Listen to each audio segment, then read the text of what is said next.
শুরুতেই আমি একটু আলাপ করতে চাই। আমাদের দেশের প্রধানমন্ত্রীর একটা সফরের কথাবার্তা হচ্ছিল আপনার দেশের সাথে। ভেতরে কি এমন মানে এটা বাংলাদেশ থেকে আনুষ্ঠানিক ভাবে কিছু জানানো হয়নি, ইন্ডিয়া থেকেও জানানো হয়নি, কিন্তু মনে হলো যেন ভেতরে ভেতরে কিছু একটা চলছে, একটা কোনো আলাপ বা একটা কোনো উদ্যোগ ভেতরে ভেতরে আছে। আহ যাওয়া আসার ব্যাপার ছিল। আবার গতকালকে দেখলাম যে আমাদের প্রেসিডেন্ট দপ্তর থেকে ওখানে একটা প্রজ্ঞাপন দিয়ে আবার 1 ঘন্টার মধ্যে সেটা প্রত্যাহার করে নিল।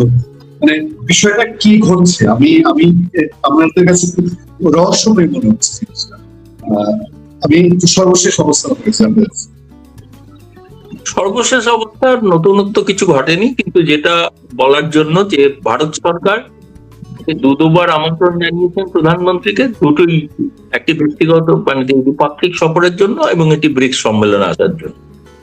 বাংলাদেশ সরকার যাবতীয় এমন কোন সিদ্ধান্তকে, যেহেতু একটা টেন্টেটিভ প্রকাশ তারিখের কথা বলা ছিল 23-24, যেটা জানা গেল আমাদের রাষ্ট্রপতি ভবনের প্রজ্ঞাপন থেকে, সেটা হচ্ছে 23-24-এর সম্ভাব্য একটা সফরসূচি তৈরি হচ্ছিল এবং যেটার অনুযায়ী ভারত সরকার যাবতীয় প্রস্তুতি রেখেছিলেন। এবং আমি যতদূর শুনেছি যে সাধারণত প্রতি শনিবার রাষ্ট্রপতি ভবনের যে রক্ষী বাহিনী থাকে, অশ্বারোহী রক্ষী বাহিনী, তাকে চেঞ্জ অফ গার্ড বলা হয়, সেই চেঞ্জ অফ গার্ড অনুষ্ঠানটা শনিবারে হবে না। তার কারণ হচ্ছে যেহেতু প্রধানমন্ত্রী বাংলাদেশের তারেক রহমান আসছেন, ফলে সেই কারণে সেই অনুষ্ঠানটাকে বাতিল করা হচ্ছিল। মানে এই ধরনের একটা প্রস্তুতি।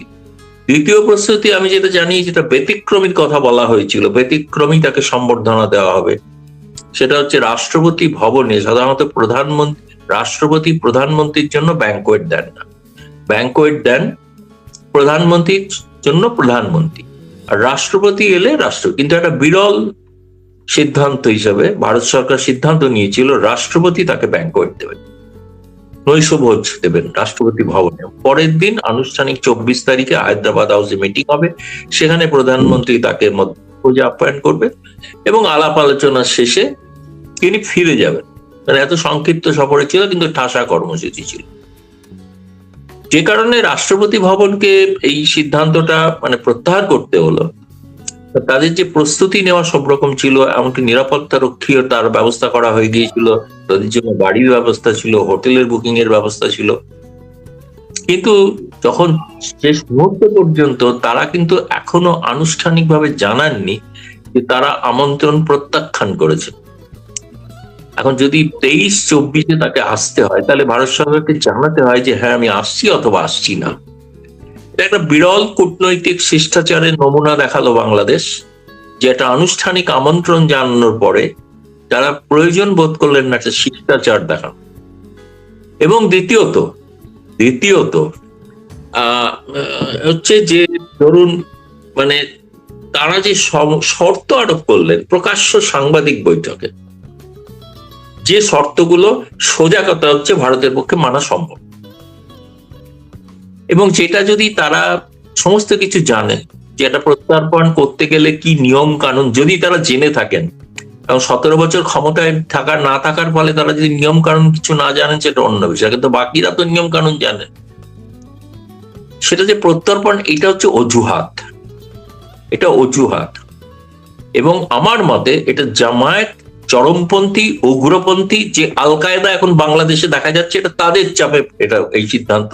তারা না করছেন না, হ্যাঁ করছেন, হ্যাঁও বলছেন না, ঝুলিয়ে রাখলেন। এটা একটা অবমাননাকর।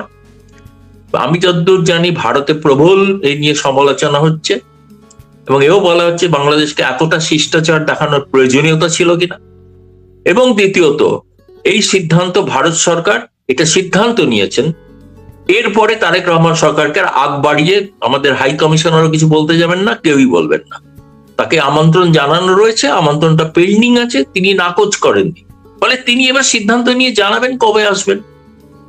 এবং তারপরে যে অন্যান্য বিষয়ের সঙ্গে যা যা জড়িত আছে সেগুলো আনুষঙ্গিকভাবে সেগুলো একইভাবে অনুসরিত হবে। সম্পর্কটা আমার মতে বাংলাদেশ সরকার ভারত সরকারের সৌজন্যতাকে দুর্বলতা ভেবে তারা কিন্তু অপমান করছে। আমি ভারতবাসী মনে করি যেটা অপমান, এবং এই অপমানের আমরা কোনো যোগ্য জবাব দেওয়ার কথা আমি বলছি না, কিন্তু আমরা এবার আর কোনো উদ্যোগ যেন ভারত সরকার না নেন, সেটা আমরা ভারত সরকারের উপরে চাপ তৈরি করেছি। যথেষ্ট করেছেন, আর করবেন না। কতটা অনুনয় বিনয় করবেন যে একটা প্রধানমন্ত্রী সফরের জন্য, যারা কোনো শিষ্টাচার বলতে কিছু জানেন না? খুবই রূঢ় ভাষায় আমি বলছি, আমি জানি, কিন্তু আমি জানি তারেক রহমান অসহায়। আমি জানি তিনি আসতে চান, তাকে আসতে দেওয়া হচ্ছে না। তিনি গৃহবন্দী হয়ে আছেন, আমি অভিযোগ করছি। যেখানেই ঘুরে বেড়ান কার্যত তিনি তার সিদ্ধান্ত নেওয়ার ক্ষেত্রে গৃহবন্দী। তিনি সিদ্ধান্ত নেওয়ার অধিকার আজ পর্যন্ত একটা পর্যন্ত কোনো কমেন্ট করেননি। ভারত ছেড়ে দিন, দুনিয়ার এত কিছু ঘটনা ঘটছে, এত কিছু, তারা মরক্কো চুক্তিতে সামিল হচ্ছেন, সৌদি আরব, টার্কি এবং এদের সঙ্গে কোনো বিষয়ে তারেক রহমানের কোনো বক্তব্য শুনিনি। হয়তো তারেক রহমানকে বলা হয়েছে প্রধানমন্ত্রী যদি থাকতে চান এ ব্যাপারে কোনো মাথা গলাবেন না। আমাদের কাছে এই ইমপ্রেশনটা আসছে, এটা সত্য নাও হতে পারে। কিন্তু আপনি যে বলছেন ভেতরে ভেতরে, দেখুন ভেতরে ভেতরে বলতে আমি শুনেছি আপনাদের নতুন পররাষ্ট্র প্রতিমন্ত্রী, আমি জানি না তার কেউ কেউ আবার নাগরিকত্ব নিয়ে প্রশ্ন তুলেছেন, তিনি ব্রিটিশ নাগরিক কিনা নাকি বাংলাদেশি নাগরিক, এ নিয়ে সমস্যা আছে। এখন সেটা যাই হোক পরের কথা, কিন্তু তিনি যদি, তাকে ডিপ্লোম্যাটিক পাসপোর্ট নিতে হবে, ডিপ্লোম্যাটিক পাসপোর্ট নিলেই তবে তিনি আসতে পারবেন। এবং সেক্ষেত্রে এটা যে ব্রিক্স সম্মেলনে তার নাকি আসার সম্ভাবনাও আছে, এরকমও শুনেছি। কিন্তু যেটা কথা সেটা হচ্ছে যে, এবং তিনি, আমি যেটা শুনেছি ওখানকার কিছু সাংবাদিকদের কাছে এরকম একটা বিরাট বিপুল জয়ের মতো একটা হাসি হেসে বলতে চাইছেন আসলে ভারত সরকার তার পুরনো সিদ্ধান্ত থেকে পিছু হটছে। মানে কোন সিদ্ধান্ত থেকে ভারত পিছু হটছে সেটা আমরা এখনো জানি না। কারণ আমরা যেটা জানি সেটা হচ্ছে পররাষ্ট্র মন্ত্রণালয় থেকে আমাদের আনঅফিসিয়ালি বলা হয়েছে যে যে ধরনের শর্ত আরোপ করেছেন বাংলাদেশ, সেই শর্ত থেকে যদি তারা সরে না যান তাহলে আমাদের পক্ষে তাদের শর্ত, তারপরে তারা আসবেন কি আসবেন না তাদের সিদ্ধান্ত, কিন্তু আমরা সেই শর্ত মানতে পারছি না। কি শর্ত? হাসিনার মুখ বন্ধ করতে রাখা হবে, করবেন না, বলবেন না ভারত সরকার। ভারত বাংলাদেশের মতো একটা ওরকম মানে মিডিয়ার কণ্ঠরোধ করার দেশ নয়। ফলে এখানে কোনো সাংবাদিক যদি ইন্টারভিউ নিতে চান বা নেন, তারা নিতে পারবেন এবং নেবেন না। ফলে সে নিয়ে এখনো প্রতিবন্ধকতার কথা আমরা জানি না। কিন্তু ভারত সরকার সৌজন্যতাবশত, যেহেতু তারেক রহমান আসার একটা সম্ভাবনা উজ্জ্বল হয়েছিল, সেই কারণে ভারতের কিছু প্রধান সারির মানে মিডিয়াকে, হাউসকে বলা হয়েছিল যদি এই সময় আপনাদের শেখ হাসিনা কোনো ইন্টারভিউ দিয়েও থাকেন তাহলে অন্তত তারেক রহমান প্রধানমন্ত্রী সফর পর্যন্ত অপেক্ষা করবেন। এখন জানেন না, তাহলে আবার একটা নতুন তিক্ততা তৈরি হয়। সেটা কিন্তু ভারতের মিডিয়া কিন্তু মেনে চলছে। কিন্তু এখন যে পরিস্থিতি, আপনি জানেন যে ভারতবর্ষের বেশ কিছু সংবাদ গণমাধ্যমের সম্পাদকীয়তে বাংলাদেশ সরকারের তুমুল তোলপাড় করা, সমালোচনা করা হয়েছে, এবং তারা এটাও বলছেন যে অত্যন্ত বাড়াবাড়ি করছে, এবং একটা মাত্র ইস্যুকে ধরে তারা একটা দ্বিপাক্ষিক সম্পর্ককে বিষিয়ে দিতে চাইছেন। এই সম্পাদকীয়তে লেখা হয়েছে, এবং সেইগুলোতে তারা কিন্তু এটা বোঝা উচিত তাদের, এটা অপরিপক্কতার পরিচয়। এভাবে যে তারা সরকার টিকিয়ে রাখতে পারবেন এটা যদি ধারণা করে থাকেন, এটা আমি বলছি, আমার মত, সেটা সম্ভব নয়। ফলে আপনি যেটা বলছেন ভেতরে ভেতরে আলোচনা যা খুশি হয়ে থাকে। বাংলাদেশ আর সিদ্ধান্ত থেকে সরছে কিনা, আর ভারত সরকার তার সিদ্ধান্তকে সরছে কিনা, এটা পরিষ্কার হওয়া দরকার। আমরা যতদূর জানি আজ পর্যন্ত ভারত সরকার যে কথা ঘোষণা করেছেন পররাষ্ট্র মন্ত্রণালয়, সেটা মানা সম্ভব নয়, সোজা কথা। তারপরে যদি আসতে চান আসতে পারেন। দাদা, তার মানে তো পরিষ্কার একটা টানাপোড়েন শুরু হয়েছে নতুন করে। আমি এই টানাপোড়েনের এখন পর্যন্ত যেটা হয়নি, মানে ভবিষ্যতে তারেক রহমান যাবেন কি যাবেন না এটা তো তার সিদ্ধান্ত। এখন পর্যন্ত যা ঘটেছে তার ক্রিয়া প্রতিক্রিয়া কি, মানে দুই দেশের অন্যান্য সেক্টরগুলোতে, ব্যবসা বাণিজ্য, জ্বালানি, ভ্রমণ, ভিসা, এগুলাতে ক্রিয়া প্রতিক্রিয়া কি কেমন হতে পারে বলে আপনি মনে করেন? যেগুলো চলমান সিদ্ধান্ত যেগুলো ঘোষণা করা হয়ে গিয়েছিল, সেগুলো এই কারণে প্রতিহিংসা নেওয়ার জন্য সেগুলো বন্ধ করে দেওয়া হবে এমন কোন সিদ্ধান্ত ভারত সরকার নেয়নি। কারণ ভারত সরকার মনে করেন যে সরকারের সঙ্গে নয়, বাংলাদেশের মানুষের উপকারের জন্য তারা কল্যাণমুখী প্রকল্প অব্যাহত রাখতে চান। ফলে যে পর্যটন ভিসা দিয়ে চালু করেছেন সেটা আমার মনে হয় না যে এখনই প্রত্যাহার করার কোনো সিদ্ধান্ত হয়েছে বলে। কিন্তু ধরুন যেগুলো আপনার বর্তমান যে ডিজেল সরবরাহ সেটা যেরকম চলছিল সেরকম চলছে, বিদ্যুৎ সরবরাহ চলছে, আপনাদের অসুবিধা হলে সেখানে দরকার হলে কাঁচা সবজিও যাচ্ছে, সেটাও পাঠানো হচ্ছে। কিন্তু এর ওপরে বাড়তি যে আরো অনেক কিছু, যেটা ভারতের হাই কমিশনার বলে এসেছিলেন তারেক রহমানকে, যে আপনি আর যা যা আপনার সুবিধার্থে যা যা চান, আপনার সংকট লাঘবের জন্য যা যা করতে চান, সেটা ভারত সরকার আপনাকে করতে রাজি আছে, কিন্তু আপনাকে তার জন্য ভারতে আসতে হবে। এখন এইটার থেকে বলাতে তার ধারণা আছে ভারত ভীষণ দুর্বল। এখন কি করা যাবে? কেউ যদি ভেবে বসে থাকেন যে ভারত দুর্বল, তাহলে তাকে আমি তো এখান থেকে বসে পাম্প করে বলতে পারবো না যে ভারত প্রবল শক্তিশালী। ভারত কি সেটা আমরা জানি, কিন্তু আমরা ভারতীয়রা জানি।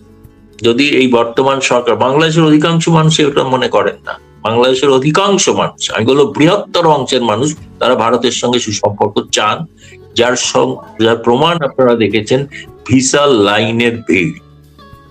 তারা যদি ভারত বিরোধী হতেন, ভারত সম্পর্কে যদি এত তাদের নেতিবাচক ধারণা হতো, তারা রাত জেগে সারাদিন ধরে লাইনে দাঁড়াতেন না।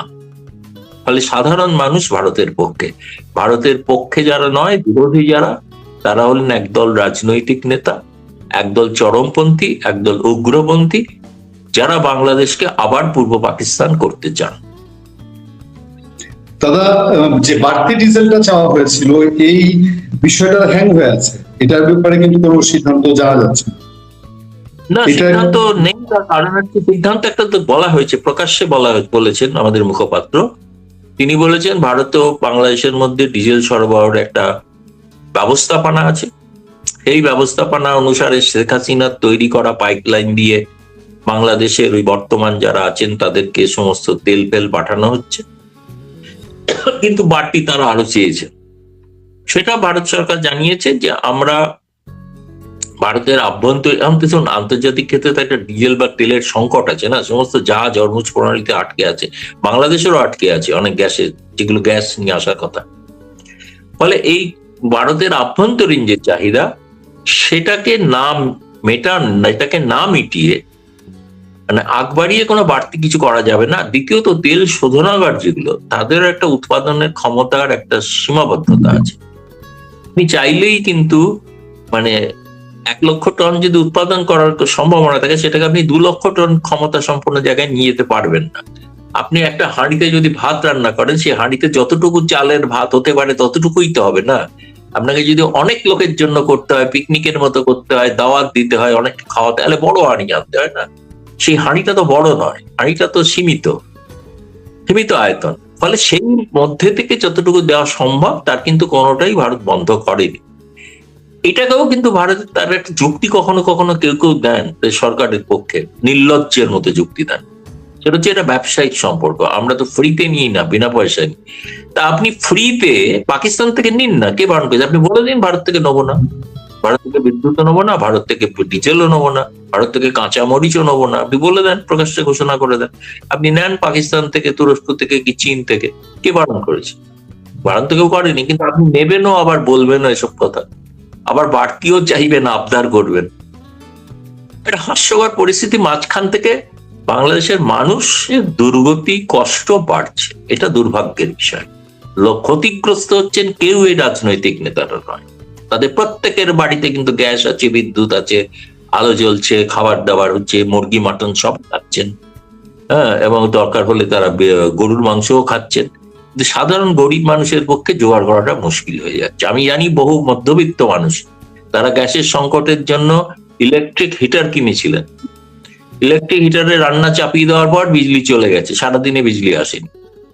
ঢাকা শহরের কথা বলছি, আমি গ্রামের কথা বলছি না, গ্রামে তো 12-14 ঘন্টা নাই। কিন্তু এইরকম একটা পরিস্থিতিতে মধ্যবিত্ত মানুষ, তারাও কিন্তু নীরব হয়ে আছেন ঠিকই, কিন্তু এই নীরবতাটা কিন্তু ধীরে ধীরে বারুদের স্তূপের মতো জমছে। এটা বিস্ফোরণ একটা সময় সত্যি সত্যি হয়েছিল, আবার প্রয়োজনে একটা বিস্ফোরণের মুখে বাংলাদেশ, এ বিষয়ে কোনো সন্দেহ নেই। দাদা, আমাদের পররাষ্ট্রমন্ত্রী ফজলুর রহমান, তিনি আজকে 2টা কথা বলেছেন। একটা বলেছেন যে ভারতের সাথে কবে স্বাভাবিক সম্পর্ক হবে এটা ঠিক নির্দিষ্ট করে বলা যাচ্ছে না। তার কথার অর্থ এটাই। আর একটা কথা বলেছেন যে প্রধানমন্ত্রীকে ভারত দাওয়াত দেয়নি, ভারত দাওয়াত দিয়েছে বিমস্টেকের চেয়ারপারসনকে। এই পার্থক্যটা বুঝতে হবে আমাদেরকে। মানে আমাদের সাংবাদিকরা যখন বারবার প্রশ্ন করছে যে ভারত সফর নিয়ে কি হলো, কি সেই পার্থক্যটা আপনি কি বুঝেছেন বা আপনার দিক থেকে কি মনে হয় উনি কেন এইটা মেনে করছেন? আমি যেটা বুঝেছি সেটা খলিলুর রহমান, আমার ধারণা তিনি ঠিকই বলেছেন, ভুল বলেননি। আমার ধারণা তিনি বোঝাতে চাইছেন যে একটা দ্বিপক্ষীয় সফরের একটা আমন্ত্রণ অলরেডি রয়েছে, তারা তো সেটাও গ্রহণ করতে পারেন। সেটা তো প্রধানমন্ত্রী তারেক রহমানকে দেওয়া হয়েছিল, তাই না, ফেব্রুয়ারি মাসে। আর একটা আমন্ত্রণ জানানো হয়েছিল, তিনি যখন সেটা নিয়েও গড়িমসি করছেন, তখন আর একটা আমন্ত্রণ তাকে দেওয়া হয়েছিল বিমস্টেকের সভাপতি হিসেবে। কে দিয়েছেন? ব্রিক্সের সভাপতি। ব্রিক্সের সভাপতি হচ্ছে নরেন্দ্র মোদী। তিনি বোঝানো চায় বাংলাদেশের, মানে যদি কেউ তার ভিন্ন ব্যাখ্যা করেন সেটা অন্য, তিনি খুব ঝানু কূটনীতিবিদ এবং তিনি স্পষ্ট ভাষায় বলেছেন দুটি আমন্ত্রণ আছে, এটা আপনাদের খেয়াল রাখতে হবে। সাংবাদিকদের এই প্রশ্নটা এখনো কেন করেন না তারা, আমি থাকলে, ঢাকায় থাকলে এই প্রশ্নটাই করতাম, আপনি কোনটা আমার গ্রহণ করেছেন, কোনটা খারিজ করেছেন, এটা পরিষ্কার করে অন্তত বলতে হবে। তো আমি দ্বিপক্ষীয় সফরের আমন্ত্রণটা পেন্ডিং, ওটা আমি দেখেছি, কোনো সময় হয়তো যেতে পারি, কিন্তু ব্রিক্স টেকের যে যাবো না এটাও তো বলছেন না। না, বুঝতে হবে, বাংলাদেশের মানুষ বুঝছেন না, সাংবাদিক বুঝছেন না, তা আমরা বুঝে কি করবো? তিনি গ্রহণ করেছেন না প্রত্যাখ্যান করেছেন, এই প্রশ্নটা তো বাংলাদেশের সাংবাদিকদের করা উচিত ছিল, কেউ করছেন না কেন আমি বুঝতে পারছি না, সাধারণ প্রশ্ন। আমি এখানে যদি যে কাগজের কোনো দায়িত্বপ্রাপ্ত কোনো সম্পাদক হতাম বা চিফ রিপোর্টার হতাম, আমি আমার বিট কভার রিপোর্টারকে বলতাম তুমি প্রথম প্রশ্ন এইটা করবে, আপনার কোনটা গ্রহণ করছেন, নাকি দুটোই করছেন, নাকি দুটোই গ্রহণ করছেন, যে কোনো একটা উত্তর দিন, বলুন। জি, আমাদের তো এখন শক্তিশালী একটা পররাষ্ট্র দপ্তর, আপনারা বুঝতেই পারছেন যে এখানে একজন মন্ত্রী আছেন, দুজন প্রতিমন্ত্রী, প্রথমবারের মতো বাংলাদেশের ইতিহাসে। তো সেখান থেকে নিশ্চয়ই তারা গভীরভাবে চিন্তা করছে, তারা যে প্রেসারেই তার মানে টুকটা হোক না হোক। আমি সবশেষ তারা একটা বিষয় ছোট করে জানতে যাব, আপনাদের চিকেন নেক নিয়ে কি নতুন কোনো চিন্তা ভাবনা হচ্ছে, বা চিকেন নেকের নিরাপত্তা হঠাৎ করে আরো বেশি বাড়ানো হয়েছে, এরকম কোনো বিষয় আছে কি এটার প্রেক্ষাপটে? প্রেক্ষাপট হচ্ছে বাংলাদেশ থেকে ক্রমাগত নানা ধরনের জঙ্গি সংগঠন, নানা ধরনের, ইউনূস যখন ছিলেন তিনি চিকেন নেকের ওই জায়গাটা উত্তর পূর্ব ভারতকে দুর্বল করার কথা তিনি বলেছিলেন। আরো আনুষঙ্গিক নানাবিধ বিষয় আছে, কিন্তু সেই চিকেন নেকের নিরাপত্তাকে জোরদার করার জন্য স্বরাষ্ট্রমন্ত্রী অমিত শাহ নিজে ওখানে সফর করছেন, তিনি সেখানে বৈঠক করছেন, সেখানকার পরিকাঠামোগত বিষয়গুলোকে আরো বাড়ানোর কথা হচ্ছে। চিকেন নেককে অনেকে একটা বাংলাদেশে চালায়, বা কেউ কেউ আছেন যারা মনে করেন যে ওখানকার বিএনপি সরকার বিরোধী যারা, তারা মনে করেন ভারত কেন চিকেন নেককে প্রসারিত করছে না, অর্থাৎ মানে চট্টগ্রাম বা চট্টগ্রামকে কেন দখল করে নিচ্ছে না। সেটা ভারতের কোনো লক্ষ্য নয়। ভারত তার নিজের আত্মরক্ষার স্বার্থে সেখানকার প্রতিরক্ষা সংক্রান্ত পরিকাঠামো তারা আরো শক্তিশালী করছেন। কারণ বর্তমান বাংলাদেশের যে অবস্থা, আপনি হয়তো নিশ্চয়ই জানেন যে জাতিসংঘের যে রিপোর্ট যেটা প্রকাশিত হয়েছে, যে আল কায়দা ঘাঁটি করেছে এবং যার ফলে ভারতের নিরাপত্তা বিঘ্নিত। এখন তো সন্দেহ করা হচ্ছে যে ভারতের লালকেল্লায় যে জঙ্গিরা এসেছিল তারাও আল কায়দা, তাদের সঙ্গে বাংলাদেশের আল কায়দার যোগাযোগ আছে কি নেই, এবারটাও তদন্ত করে দেখা হচ্ছে। দ্বিতীয়ত, বেশ কিছু জঙ্গি অতি সম্প্রতি গত কয়েকদিনের মধ্যে তাদের জেল থেকে ছাড়া পেয়েছেন, মুক্তি পেয়েছেন। ফলে এটা তো আরো বেশি বিপজ্জনক জিনিস। এবং ভারতের প্রধান গিয়ে তাকে তো বলে এসছেন, তাদের প্রতিরক্ষা উপদেষ্টাকে, কি ধরনের আশঙ্কা তারা করছেন। সেই জন্য আমি বলছি, এই কথাটাকে সব মিলিয়ে দাঁড়াচ্ছে বাংলাদেশ কিন্তু একটা ভয়াবহ বিস্ফোরণের বারুদের স্তূপের উপর দাঁড়িয়ে পড়েছে। একটা আগুনের ছোঁয়া পড়লেই কিন্তু বিস্ফোরণ ঘটতে পারে, এটা খুব দুর্ভাগ্যজনক হবে, এটা ভারতেরও ক্ষতি হবে। সেই জন্য ভারত তার প্রতিরক্ষা সংক্রান্ত আত্মরক্ষামূলক ব্যবস্থা গ্রহণ করছে।